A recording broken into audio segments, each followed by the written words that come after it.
আর হাসিনাকে হজরত বলেছিল এখানকার কোন আল্লাহর ওলি জানো? কোথায় সে ওলি? কত বড় জাহেল! এরকম একটা জালেমা মহিলা পৃথিবীর নিকৃষ্ট তালিকায় যার নাম, তারে বলছো হজরত শেখ হাসিনা। ওর নামে তো শেখ দেওয়াও ঠিক না। শেখ মানে বুড়ো, শেখ মানে কি? মুরব্বী বুড়ো। হাসিনা বলাও ঠিক না, হাসিনা মানে সুন্দরী। এর বিপরীতটা রাখা দরকার। যত মানুষের হাতে রক্ত, যত মানুষের রক্ত তার হাতে লেগে আছে, ওরে আপনি সুন্দরী বলবেন কোন কারণে? সুন্দরী মানুষ এই করে।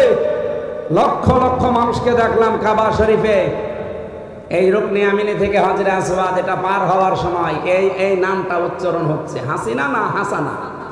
রব্বানা আতিনা ফিদ দুনিয়া হাসানা ওয়া ফিল আখিরাতি হাসানা ওয়া কিনা আযাবান নার।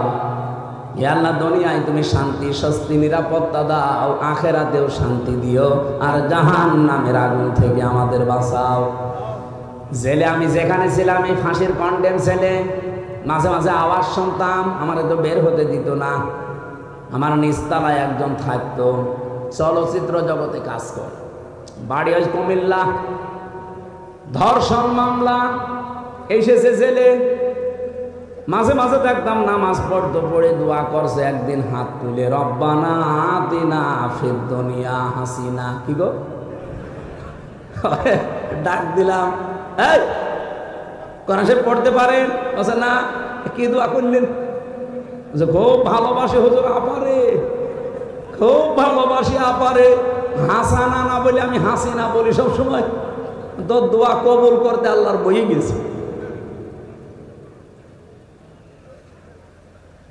জয়পুরহাটবাসী, যে কথা তুলেছিলাম, আমার এই কথায় আমি ফেরত যাচ্ছি।